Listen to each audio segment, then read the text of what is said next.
തെരഞ്ഞെടുപ്പ് തോൽവിക്ക് പിന്നാലെ വടക്കൻ കേരളത്തിലടക്കം അക്രമം അഴിച്ചുവിട്ട് CPM പ്രവർത്തകർ. വടിവാളും സ്ഫോടക വസ്തുക്കളും ഉപയോഗിച്ചായിരുന്നു അക്രമം.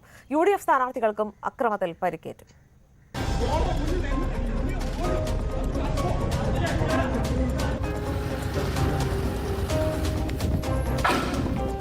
കേരളത്തിൽ ആഞ്ഞടിച്ച ഭരണവിരുദ്ധ വികാരവും UDF തരംഗവും LDF പ്രവർത്തകരെ എത്രമാത്രം ഉലയ്ക്കുന്നുവെന്നതിന്റെ തെളിവായിരുന്നു വിവിധ ജില്ലകളിൽ ഇന്നലെ രാത്രി അരങ്ങേറിയ അക്രമ സംഭവങ്ങൾ.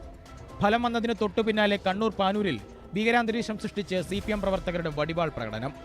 UDF പ്രകടനത്തിന് നേരെ സ്ഫോടക വസ്തുക്കളെറിഞ്ഞു.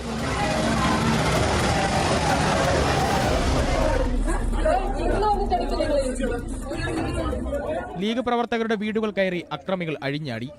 ചിലർക്ക് നേരെ വാളു വീശി.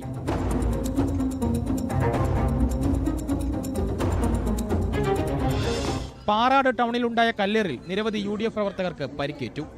കണ്ണൂർ ഉളിക്കൽ മണിപ്പാറയിലും CPM കോൺഗ്രസ് സംഘർഷമുണ്ടായി.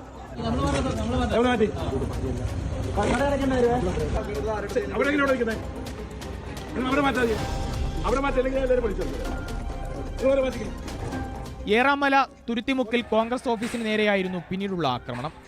പോലീസ് സാന്നിധ്യത്തിലാണ് CPM പ്രവർത്തകർ ഓഫീസിന് നേരെ അക്രമം അഴിച്ചുവിട്ടത്. ഏറാമലയിലെ തന്നെ ഇന്ദിരാഭവന് നേരെയും ആക്രമണമുണ്ടായി. ഇന്ദിരാഗാന്ധിയുടെ പ്രതിമയ്ക്ക് നേരെയുണ്ടായ ബോംബേറിൽ പ്രതിമയുടെ കൈകൾ തകർന്നു.